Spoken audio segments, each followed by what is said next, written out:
Welcomes to அபூஸ் phone up mobile service center Kanchipuram. இந்த mobile பார்த்தீங்கன்னா மோட்டோ G45 5G மொபைலு.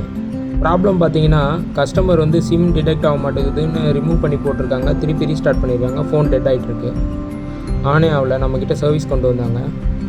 நம்ம வந்து என்ன ப்ராப்ளம்ன்றதை நோட்டிஃபை பண்ணோம். பார்த்தா வந்து பேட்ரி திருப்பி டிஸ்கனெக்ட் பண்ணிட்டு திருப்பி கனெக்ட் பண்ணி பார்த்தோம். மொபைல் ஆன் ஆச்சு. பட் 2 வாட்டி ஆட்டோமேட்டிக்காக ரீஸ்டார்ட் ஆகி மொபைல் ஆஃப் ஆகிடுச்சு. திருப்பி ஆஃப் த மொபைல் பார்த்தீங்கன்னா மோட்டோ பார்த்தீங்கன்னா போர்டு கம்ப்ளைண்ட் வருது. நம்ம கம்ப்ளீட்டாக வந்து ரீஸ்டார்ட் இஷ்யூவை வந்து CPU ரீபாலிங் மூலிமா ரெடி பண்ணி without any loss of data இருக்கிற டேட்டா அப்படியே கஸ்டமர் டேட்டாவோடு நம்ம சர்வீஸ் பண்ணி கொடுத்துருக்கோம். இந்த மாதிரி உங்கள் மொபைலும் எந்த பிராண்டாக இருந்தாலும் சரி, என்ன ப்ராப்ளமாக இருந்தாலும் சரி, நாங்களே வீட்டுக்கு வந்து செக் பண்ணி எடுத்துகிட்டு வந்து சர்வீஸ் பண்ணி ஃப்ரீயாக டெலிவரி கொடுத்துட்ருக்கோம். காஞ்சிபுரம் ஃபுல்லாக நம்மக்கிட்ட எல்லா சர்வீஸுமே அவைலபிள் இருக்குது. நம்ம கடை பார்த்திங்கன்னா தாலுக் ஆஃபீஸில் இருக்க நியூ பச்சைய பாஸ் ஆப்போசிட்டில் சங்கீதா மொபைல்ஸ் மேலே ஃபஸ்ட் ஃப்ளோரில் அபூஸ் ஃபோன் அப் இருக்குது. எந்த சர்வீஸாக இருந்தாலும் வாங்க. தேங்க்யூ.